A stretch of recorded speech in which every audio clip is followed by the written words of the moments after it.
En el corazón de Madrid, entre la calle Bailén y la bulliciosa Plaza de Oriente, se levanta un edificio de piedra serena, de arquitectura sobria y gesto severo. Es el Real Monasterio de la Encarnación. A ojos de cualquier turista, es un templo más en la ciudad imperial. Pero, bajo sus muros, y más allá de su fachada barroca, con escudos regios y relieves sagrados, se oculta un secreto que ha resistido siglos, guerras y fuegos, un susurro que nunca ha dejado de hablar en la oscuridad.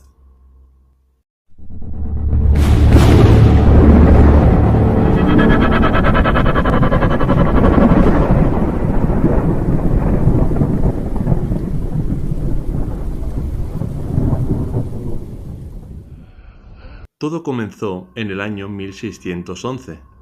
La reina Margarita de Austria, esposa del rey Felipe III, vivía aquellos días con una devoción febril, inflamada por la inspiración de la Madre Mariana de San José, a quien había conocido durante la estancia de la corte en Valladolid. Impulsada por esta llama, la reina ordenó fundar un monasterio en honor al Santísimo Sacramento. Quería un refugio de contemplación y culto perpetuo. Pero su cuerpo, lamentablemente, no resistió el parto de su octavo hijo y murió el 3 de octubre, sin ver alzada la obra que su alma había soñado. El rey, por otro lado, devastado, honró su deseo. Puso la primera piedra el 16 de julio de 1611. Lo llamó Real Monasterio de la Encarnación. Mandó construirlo sobre antiguos terrenos del Alcázar árabe. Su arquitectura, severa y elegante, fue obra de Fray Alberto de la Madre de Dios y más tarde de Ventura Rodríguez. Cúpulas, bóvedas, frescos de Vicente Carducho y Francisco Valleu, retablos con ángeles de Pascual de Mena, relicarios, esculturas de Gregorio Fernández y José de Mora. Todo estaba destinado a glorificar la memoria de la reina y perpetuar una atmósfera de santidad inquebrantable. Pero no todo en ese lugar estaba al alcance de los ojos. Bajo el monasterio se abrió una galería subterránea secreta, un pasadizo solemne, amplio y húmedo que partía de los sótanos de la Casa del Tesoro, junto al antiguo Alcázar de los Austrias, y terminaba en uno de los laterales de la fachada principal del convento. Su existencia quedó registrada en el plano de Teixeira. Las crónicas del nuncio Barberini lo describieron iluminado por hachones de brea, con pinturas cortesanas a sus lados, y se decía que el rey Felipe IV lo recorría en penumbra, cruzándolo en silencio para asistir a misa o, según una leyenda prohibida, para encontrarse con una joven novicia.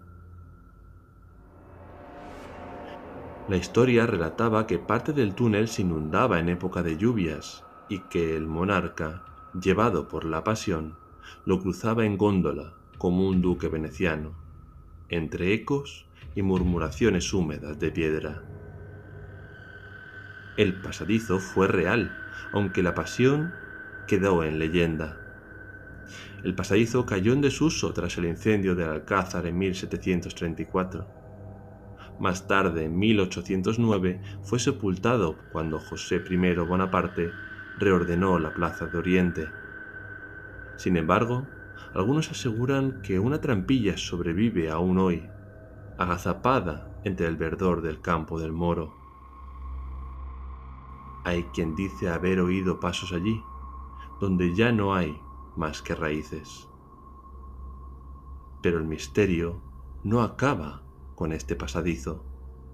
Dentro del monasterio, custodiada entre más de 700 reliquias sagradas, se encuentra una ampolla de cristal que guarda la sangre de San Pantaleón. Es, dicen, la joya más poderosa del relicario. Esta ampolla fue donada en el siglo XVII por don Juan de Zúñiga, virrey de Nápoles y conde de Miranda, cuando su hija Aldonza ingresó como novicia. Procedía de Ravello, Italia, donde también se venera a este santo. Pantaleón fue médico y mártir, decapitado por no renunciar a su fe cristiana en el año 405.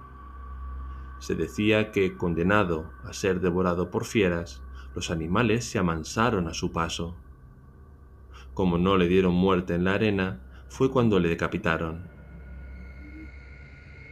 Tras su muerte, sus discípulos recogieron su sangre, y ahí empieza el prodigio. Cada año, entre los días 26 y 27 de julio, la sangre que todo el año permanece solidificada comienza a licuarse. Al amanecer del 27, la ampolla se muestra fluida, roja, palpitante. Lo asombroso es que este mismo fenómeno ocurre simultáneamente en Ravello. Y lo aterrador, si esto no ocurre, se considera un mal augurio. Esta licuación sucedió en 1914, en 1936 y también en 1939. Durante el siglo XVIII, este milagro fue observado y registrado con minuciosidad científica. El 28 de enero de 1724, el arzobispo de Santiago, Miguel Herrero Esquera, ordenó un juicio a la sangre. Declararon doctores reales, inquisidores, la priora Sor Agustina de Santa Teresa y el obispo de Cuenca, Juan de Alancastre. Cada 27 de julio, durante 7 años, asistieron al fenómeno. En el manuscrito titulado Información sobre la licuación de la sangre del glorioso mártir San Pantaleón, fechado el 30 de agosto de 1729, quedó asentado lo siguiente.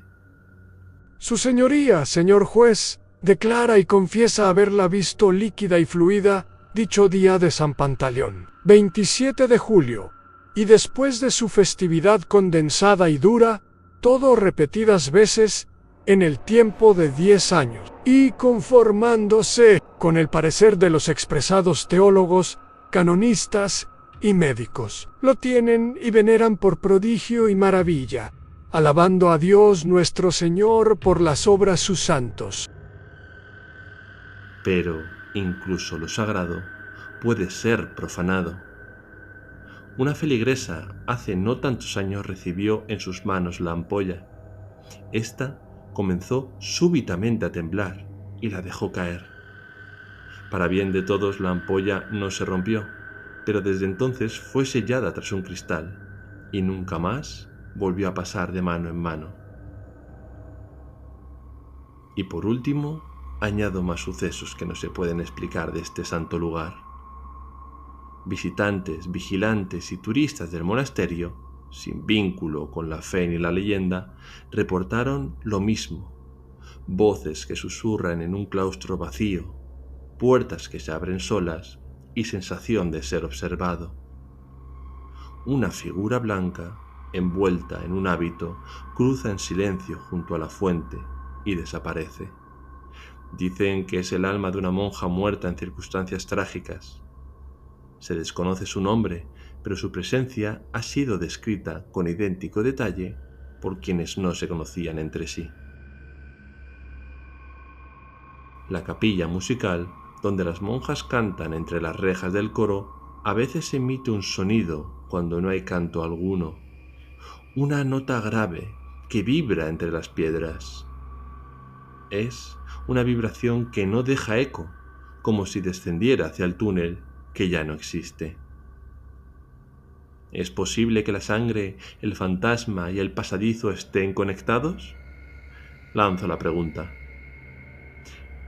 Para añadir más misterio al caso, en 2021 un historiador del patrimonio madrileño obtuvo permiso para investigar unos planos antiguos. Su intención era reconstruir la red subterránea del viejo alcázar. Mientras examinaba los planos, detectó una anomalía. un punto de intersección entre el túnel del convento y una cámara sin nombre, etiquetada en latín como Reliquiae Ignotae.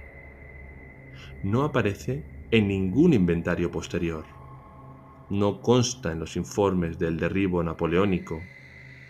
Es, en definitiva, como si hubiera sido borrada intencionadamente. Este historiador pidió acceso, pero le fue denegado. Por tanto, al día siguiente, y debido al rechazo de su investigación, renunció a su cargo. Desde entonces, nadie ha vuelto a oír hablar de él. En el presente, el monasterio de la Encarnación sigue en pie. Las monjas agustinas recoletas siguen rezando en silencio. El claustro sigue recogiendo la lluvia como un cuenco de piedra y la sangre de San Pantaleón sigue licuándose. ¿O no? Pues se dice que grandes desgracias vendrán al mundo cuando esta transformación milagrosa deje de darse.